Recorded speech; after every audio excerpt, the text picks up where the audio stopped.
Book 1, the Book of Beginnings, Canto 3, the Yoga of the Soul's Release.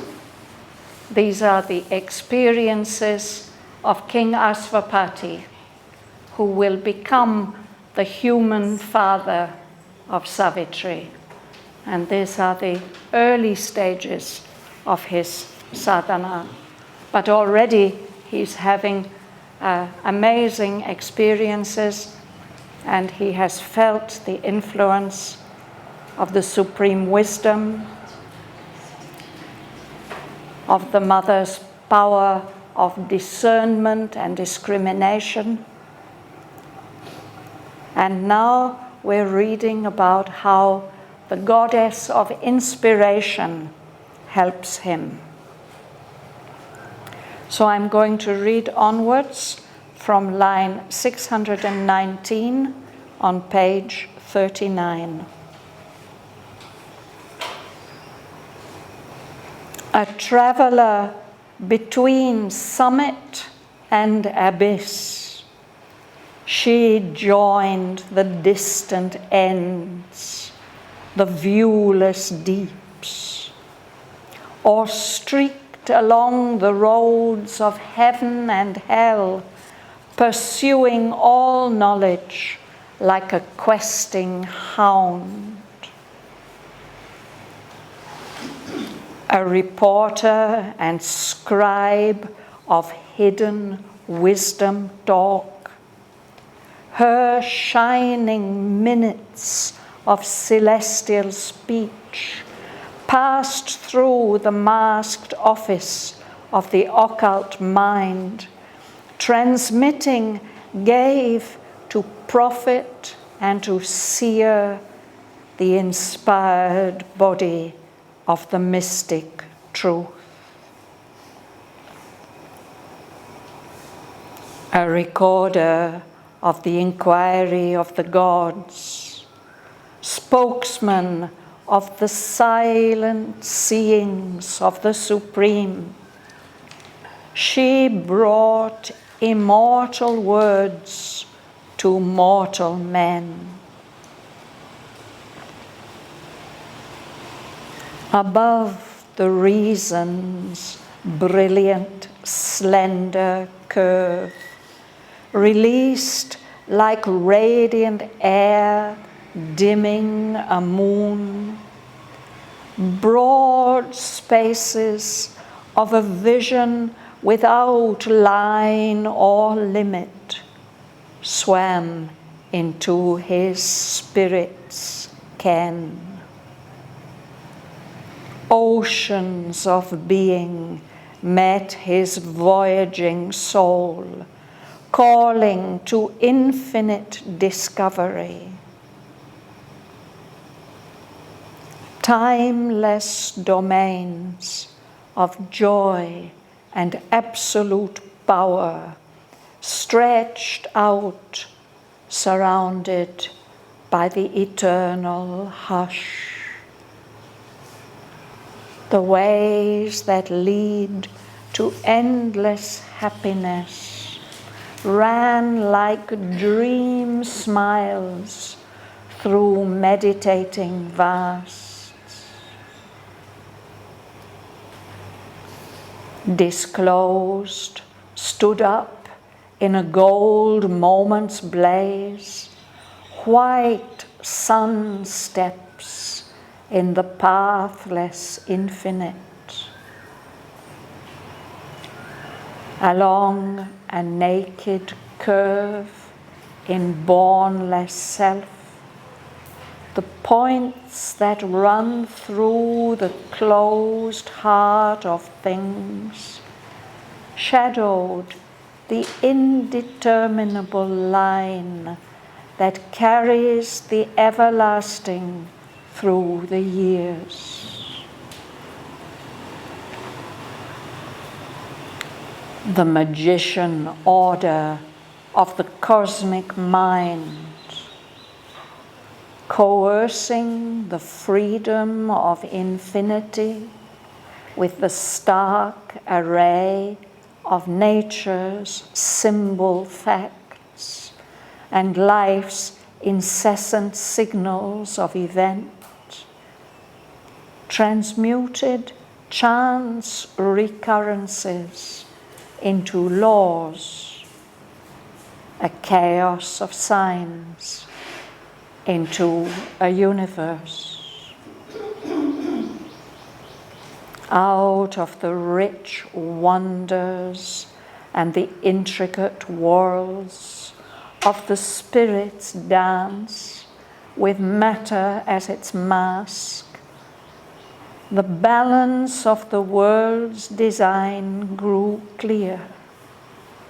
Its symmetry of self-arranged effects, managed in the deep perspectives of the soul, and the realism of its elusive art, its logic of infinite intelligence, its magic of a changing eternity.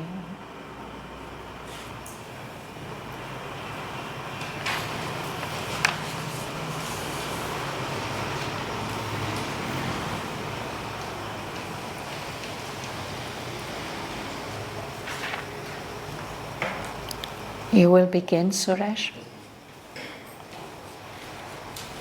A brother between sun and abyss. She joined the distant ends of viewless deeps. Straight along the road of heaven and hell. Crossing of knowledge like a crossing and Yes, a hound. So this is the goddess of inspiration. And one of the many things that she can do is to make connections between different ends of existence. She joined the distant ends, the viewless deeps. We can think of the ends as the high goals that we are aspiring for, and the viewless deeps, those dark, deep places where we cannot see. But inspiration can connect those different ends of existence. Or another thing that she does is to streak, to move quickly along all different kinds of roads. The roads of heaven on the higher levels of existence, and even the roads of hell in the nether deeps. She moves quickly along all those roads, pursuing all knowledge like a questing hound. One of those dogs who can smell things out. No? They use these clever dogs with their sensitive noses to find people who are buried when buildings have been collapsed, or people who have got lost. So this is one of the actions of the goddess. She can find out hidden things, pursuing all knowledge, like a questing hound, a hound searching for something.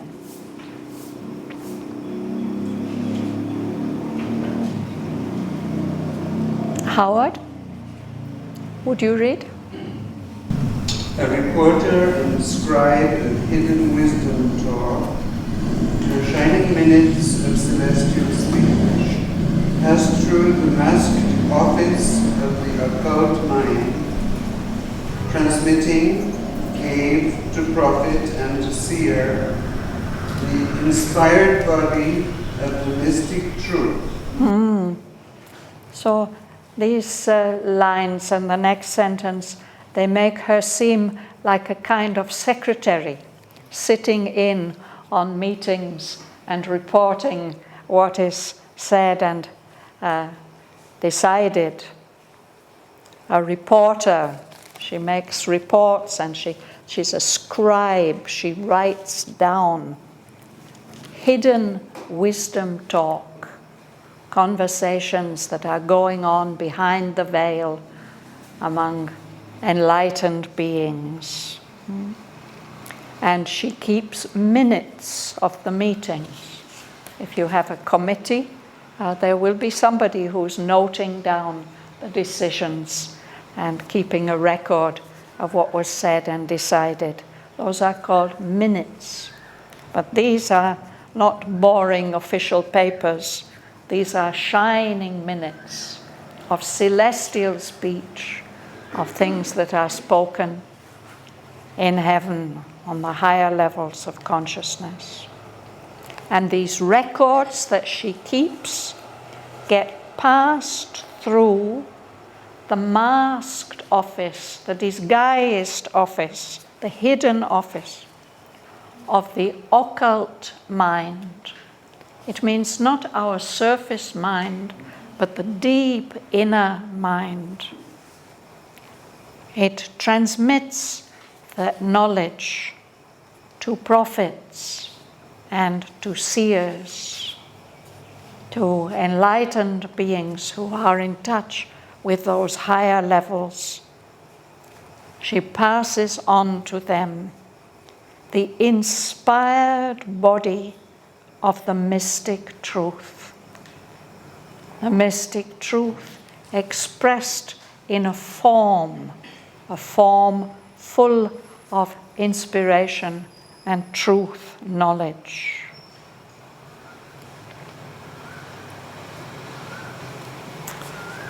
Alice? A recorder of the inquiry of the gods, spokesman of the silent seas of the Supreme, she brought immortal words to mortal men. This is the work of inspiration, to bring immortal words from the higher levels into the minds and out of the mouths of mortal men. Spokesman, she's the spokesman. She passes on those immortal words that express the silent seeings of the Supreme. What the Supreme Lord sees without words, without mind. She translates that into these immortal words and passes them on to rishis and to kavis.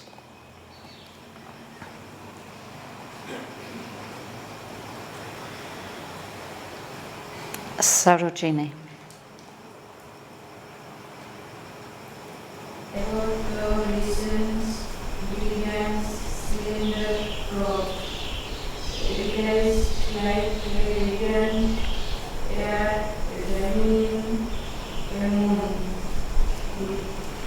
broad space of a vision without light, or living strong into his spirit scale. So our reason is somewhere up here, no? The mind where we reason things out. Here Aurobindo describes it as a slender curve, as if it's a very faint crescent moon. And we only see that crescent moon, or rather the waning version of it, in the early morning. So we can see it in the evening, but then it gets brighter. Here it gets dimmed because a daylight comes in.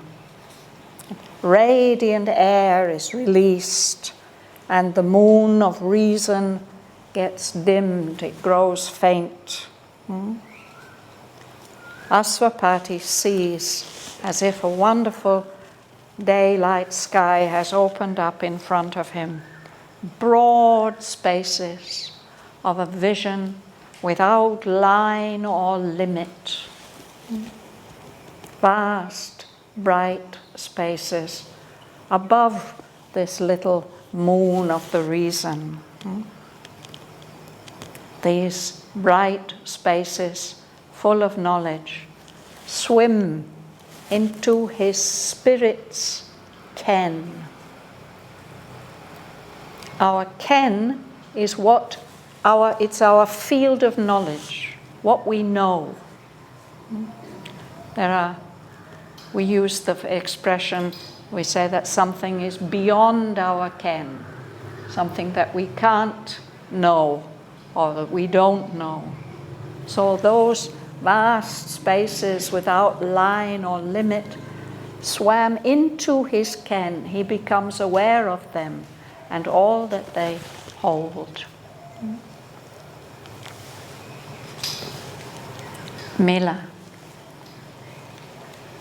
Oceans of being met his buoyant soul, calling to infinite discovery.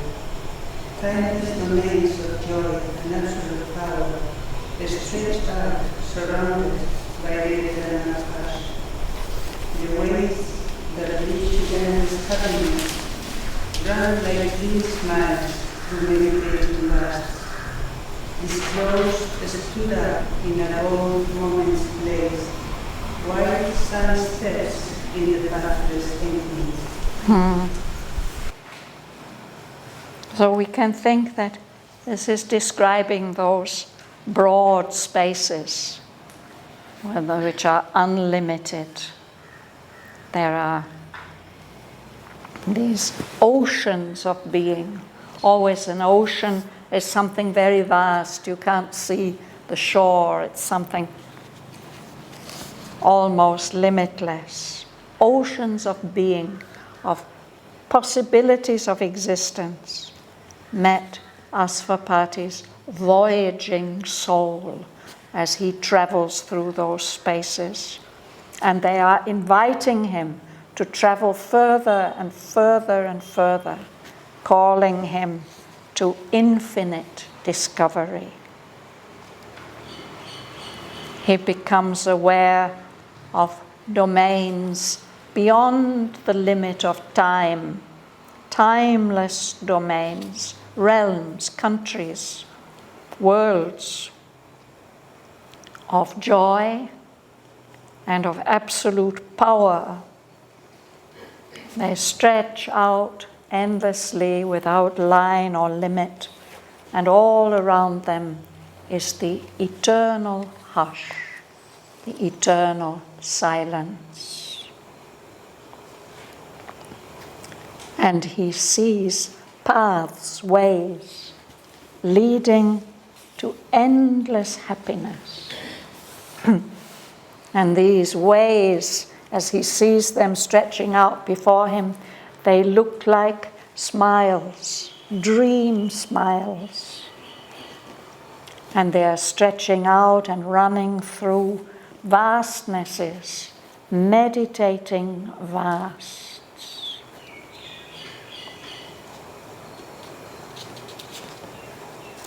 And then is revealed to him, disclosed, and says, shown to him.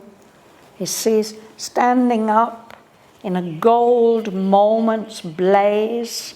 Just for a moment, he gets a glimpse of these white sun steps in the pathless infinite. Steppes are those vast, unlimited landscapes in Central Asia without trees and stretching very, very far. But these are sun steps. These belong to the world of suns, white sun steps in the pathless infinite. They are beyond this manifestation in the transcendent state.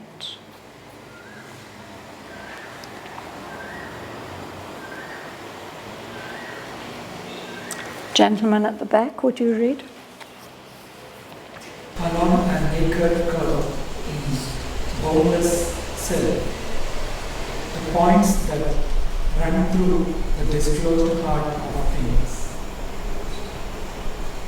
Closed heart of things. Shadow the indeterminable line that carries the everlasting through the years. Yes. This is a very special experience, no?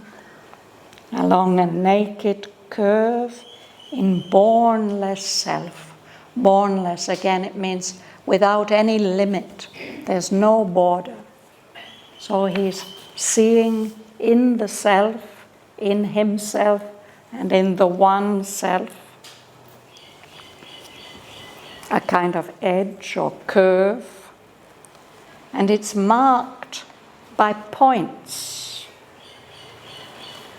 Aurobindo says those points are running through the closed heart of things. There's a hidden, secret heart of things behind all the appearances. But Aswapati now sees a curving line passing through that bornless self, running through the closed heart of things. The points indicate or make a shadowy indication of the indeterminable line. There's a line that we can't exactly define, but that line carries the everlasting through the years. The everlasting who is beyond time. Nevertheless, he's not limited by time, but he passes through time. He allows himself to be carried through the years so that he is always with us, wherever and whenever. Aswapati is able to trace that line, and there are points where the everlasting reveals his movement through the years.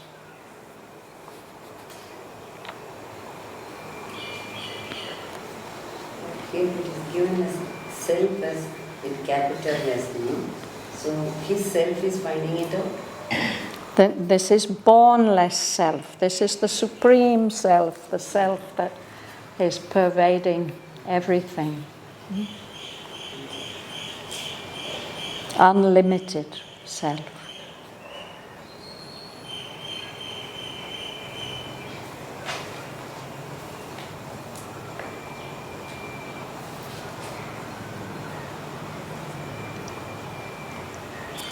Will you read, please?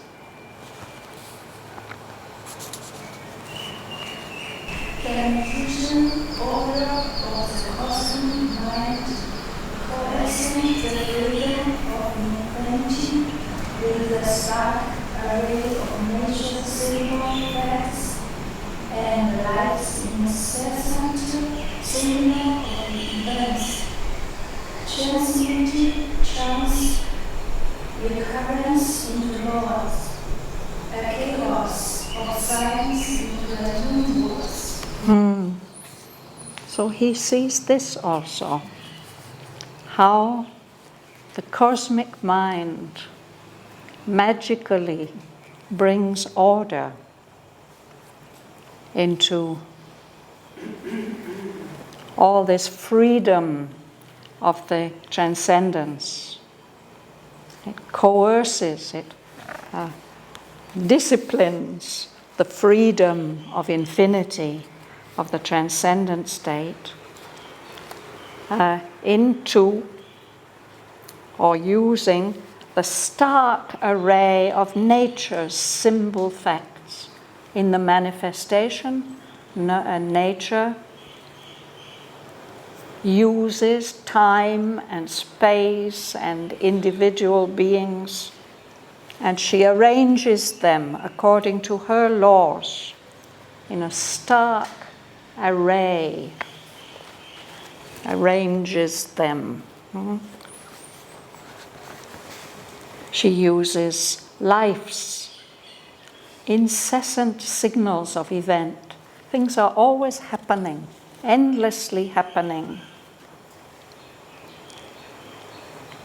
The cosmic mind uses these tools, the stark array of nature's symbol facts and life's incessant signals of event, to transmute, to change things that happen by chance recurrences. He makes those into laws, the laws of nature. He turns a chaos, a disorderly collection of signs in infinity where there are no limits and no laws. He turns that into a universe, this universe that we live in. Asvapati sees how that happens through the action of the cosmic mind.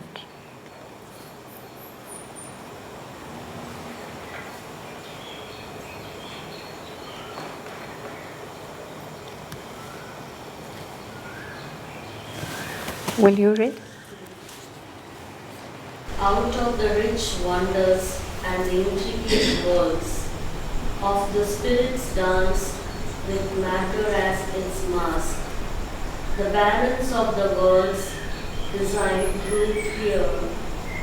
Its symmetry of self-arranged effects, managed in the deep perspectives of the soul, and the realism of its elusive art, its logic of infinite intelligence, its magic of a changing eternity.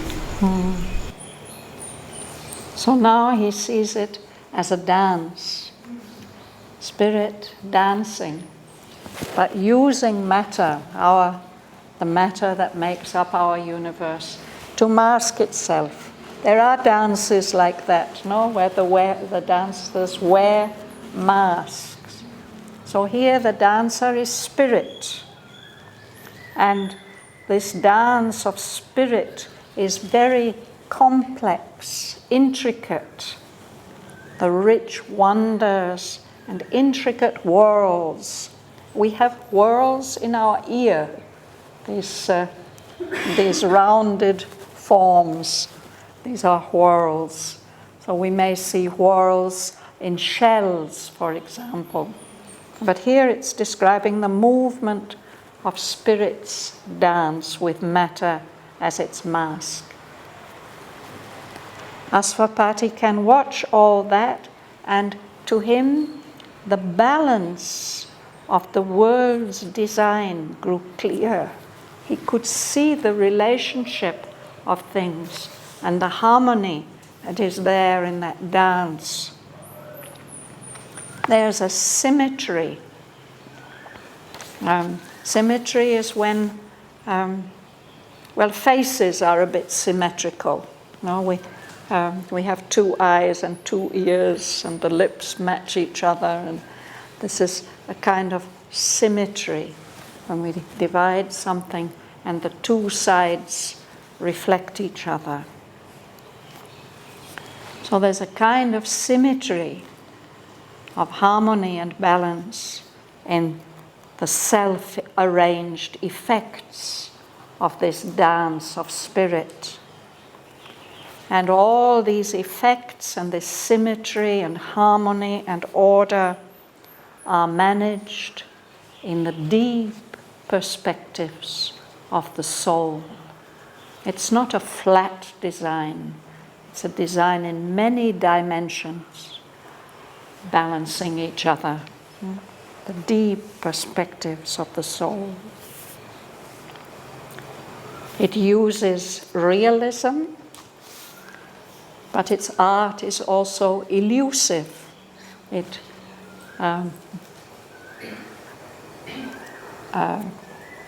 deceives us. We think we see certain things, and actually we're seeing something else. It's elusive. Behind all that, there's a logic of infinite intelligence. Everything is just where it has to be. And all this together is a magic of a changing eternity.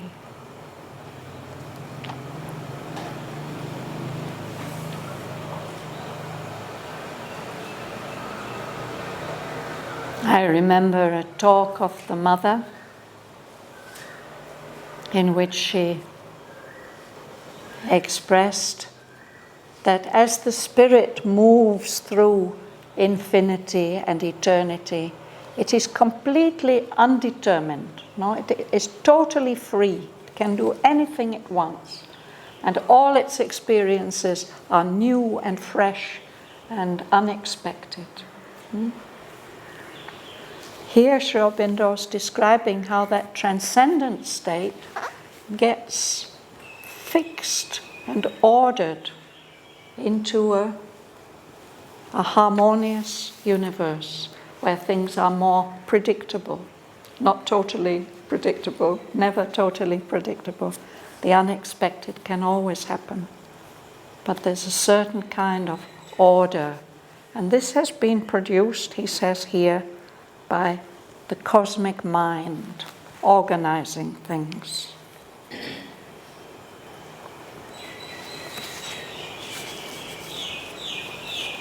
But sorry, Shraddhavan, I don't understand really what is its magic of a changing eternity. Changing eternity. There, that's what Mother was saying, you know. On the transcendent level, everything is completely free. There's nothing fixed.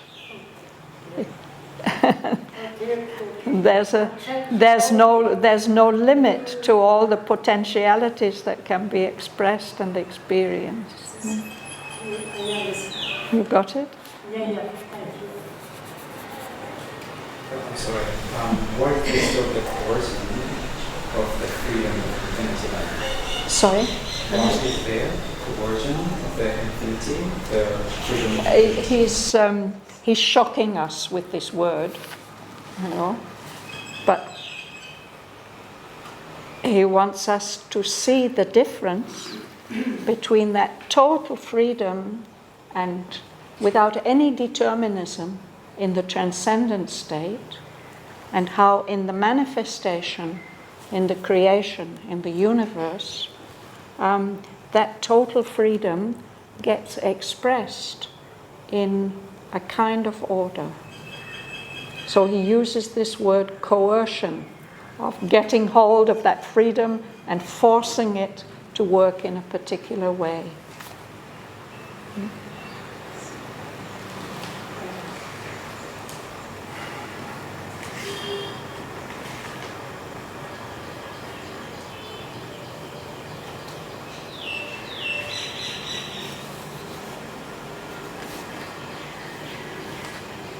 Would you read next, please?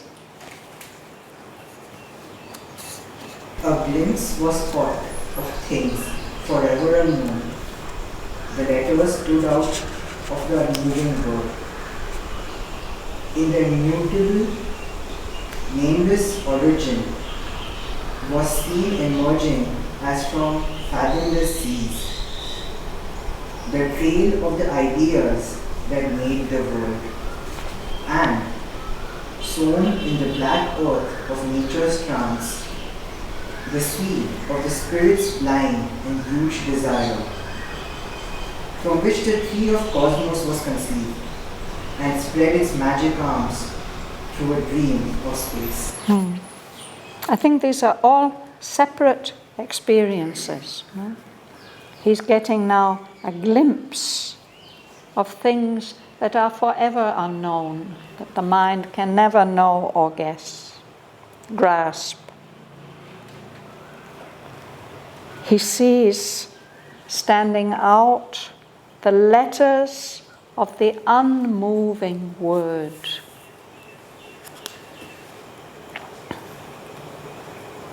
This is the original word of creation that has given rise to everything. And in the Indian tradition, this is Om. And there's a teaching about the syllables, the 3 syllables of Om. The Ah and the Oo and the M. No? These 3 sounds that make up the 4th, the pranava, the unmoving word from which everything has all vibrations and all appearances have emerged.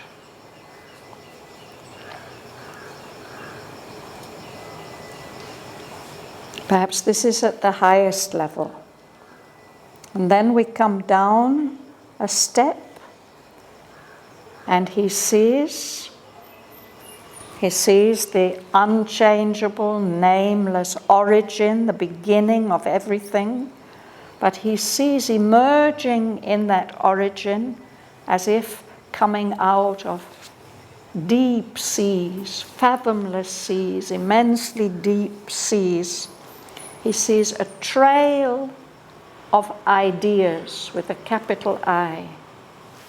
The ideas that have led to the creation of this manifestation.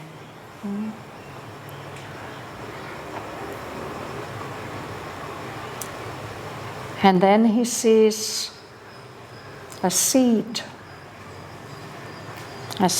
of the spirit's blind and huge desire. A desire has arisen in the origin, and that seed gets planted in the black earth of nature's trance. The black suggests the inconscience, but black earth is also the most fertile earth. When the earth is black and rich, wonderful things can grow in it. So what grows is the universe. The tree of cosmos emerges. At least it's conceived, it's imagined, and then it starts to spread its magic arms, the arms of this tree of the universe, spreading its arms through a dream of space.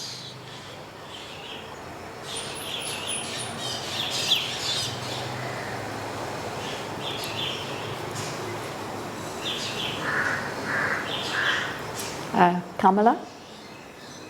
Reality took a shape. They looked out from the shadow of the unknown, the bodiless and namelessness that saw God born, and tried to gain from the mortal mind and soul their deathless body and the divine name. Immense realities took on a shape.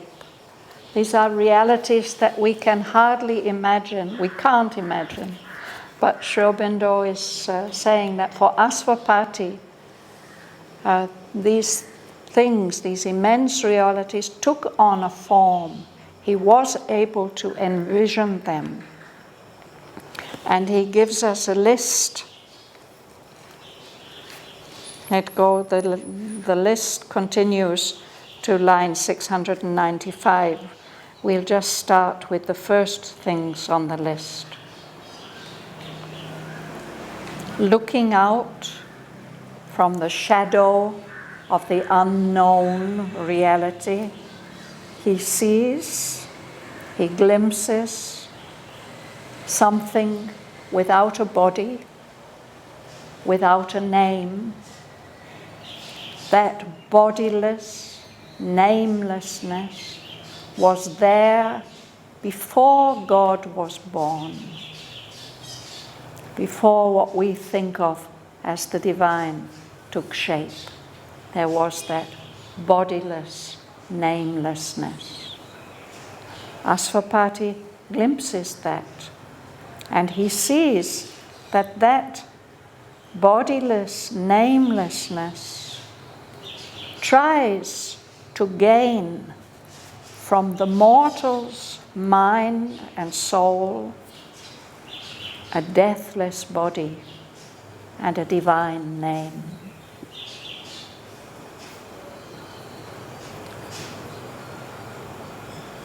It's a wonderful way of expressing how that transcendent state, that bodiless namelessness,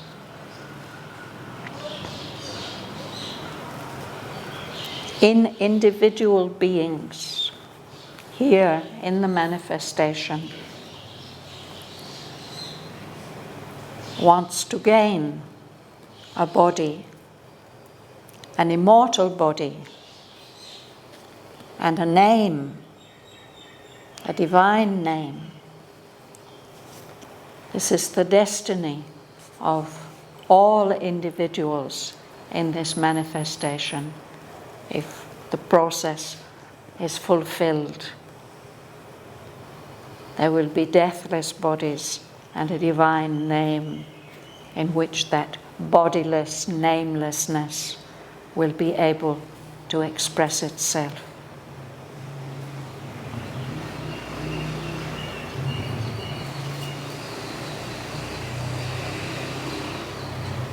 Lela.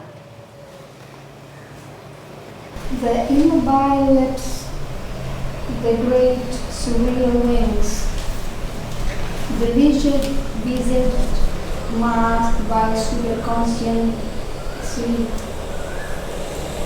the eyes, with their closed lids that see all things, appeared of the architect who builds in trance.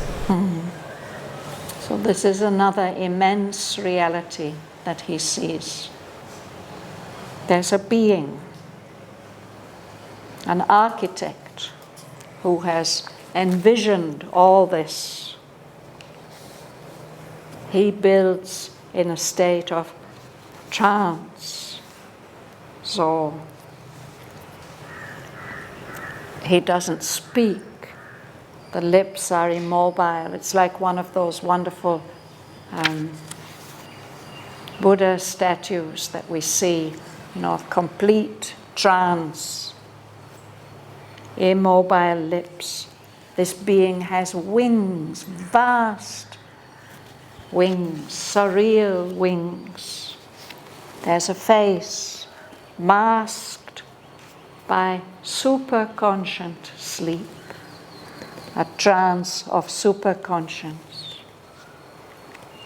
The eyes are closed, but they see everything in their trance.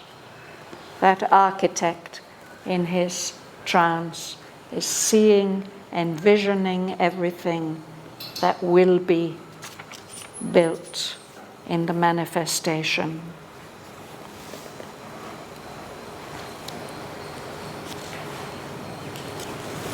You will read, ma'am. The original desire born in the pride peered out. He saw the hope that never sleeps, the feet that run behind a fleeting fate, the ineffable meaning of the endless dream. Yes.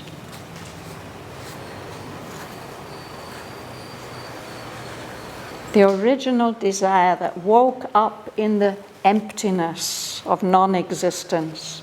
He sees it. It's as if it's looking out at him. And connected with that is the hope that never sleeps, the endless hope for more and more and more. The feet that run behind a fleeting fate. There's a destiny which is always moving forward, trying to catch up with that. And the meaning, the ineffable meaning, the meaning which can't be expressed, the meaning of the endless dream which is supporting all this manifestation.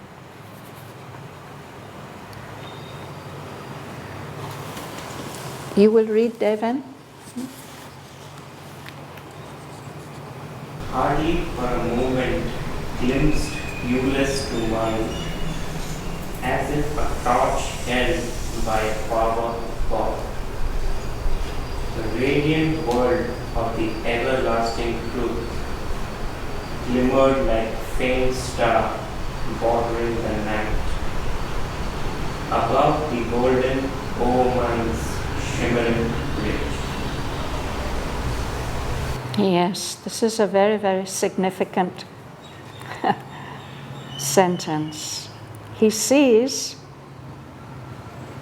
the radiant world of the everlasting truth, the supramental world, the world of truth consciousness. And to Asvapati, as he sees it, it's like somebody holding up a torch.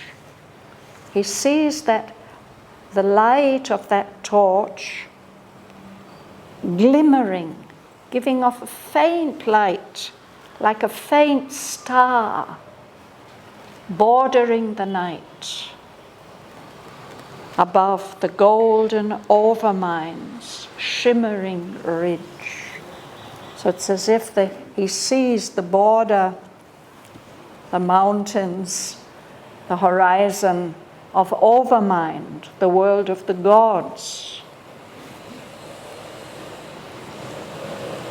And above that, like glimmering like a faint star, it is so far above and beyond the world of the gods, is the world of the truth.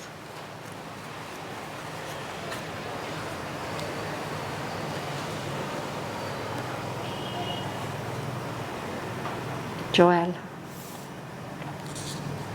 Even where caught as true convey the smile of love that sanctions the long game, the calm indulgence and material breasts of wisdom, sucking the child laughter of chance, silence the nerves of the Almighty's power, the omniscient hush, womb of the immortal word, and of the timeless, the still brooding face, and the creative eye of eternity.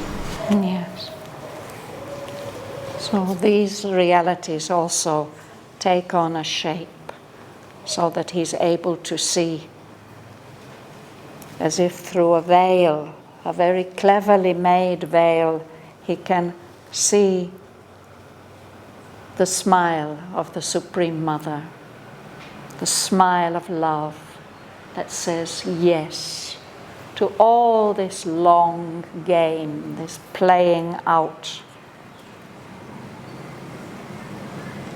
The calm indulgence. A mother is indulgent to her little child. She wants to nourish and spoil him. The maternal breasts of wisdom, a supreme wisdom. And she's feeding, she's suckling the child laughter of chance. It's a very important element in the universe. The child laughter of chance that expresses that freedom of the supernal, so that the unexpected can happen. She also embodies silence. That silence and stillness is the nurse feeding and nourishing the Eternal's, the Almighty's power. The omniscient hush, the silence in which all knowledge is held. That is the womb that gives birth to the immortal word, to the Om. And he sees a face, the still, brooding face of the timeless, the timeless.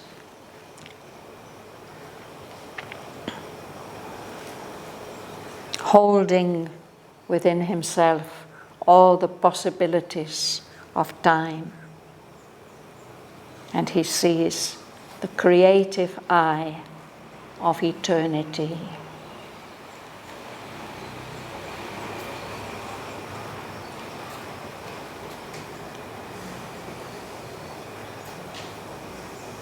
These are wonderful lines of poetry, but they must express experiences that Aurobindo himself had that are way beyond our grasp, and yet somehow he communicates something of them to us through these wonderful words.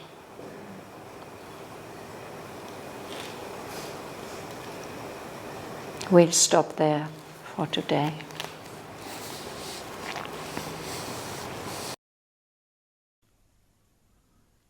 A traveller between summit and abyss, she joined the distant ends, the viewless deeps, or streaked along the roads of heaven and hell, pursuing all knowledge like a questing hound.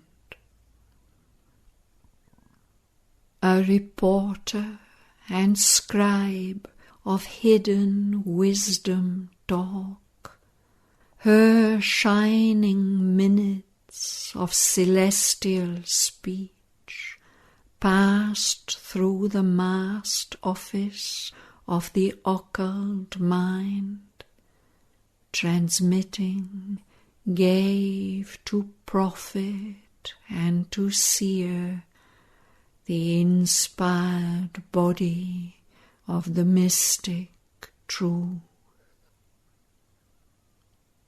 A recorder of the inquiry of the gods, spokesman of the silent seeings of the Supreme, she brought immortal words to mortal men.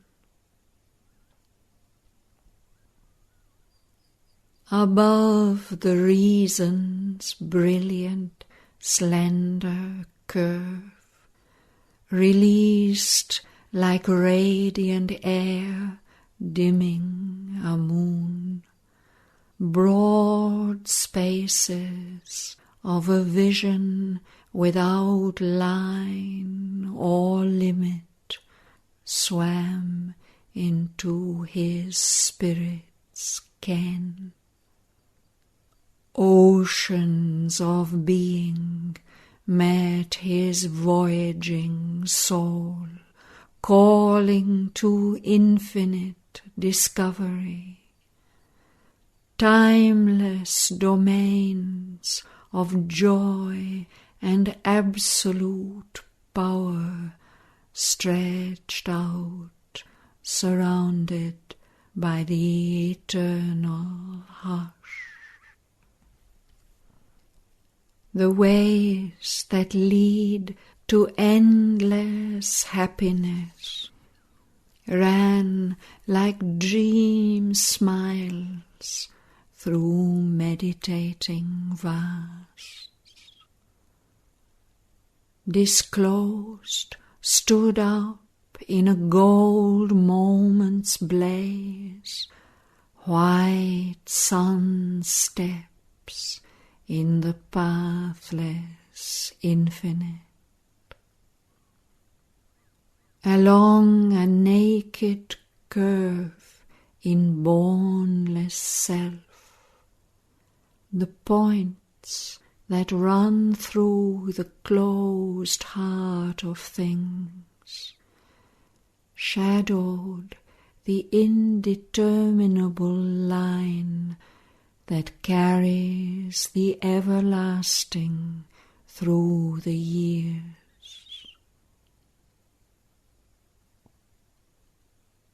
The magician order of the cosmic mind, coercing the freedom of infinity with the stark array of nature's symbol facts and life's incessant signals of event, transmuted chance recurrences into laws, a chaos of signs, into a universe.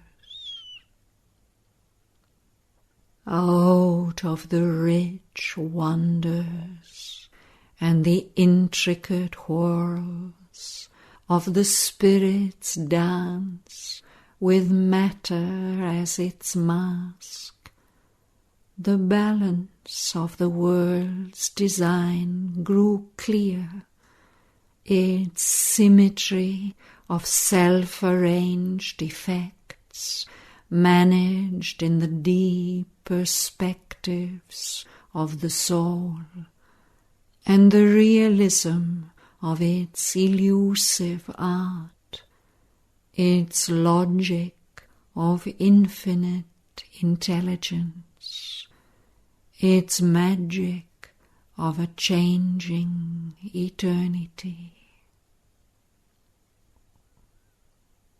A glimpse was caught of things forever unknown.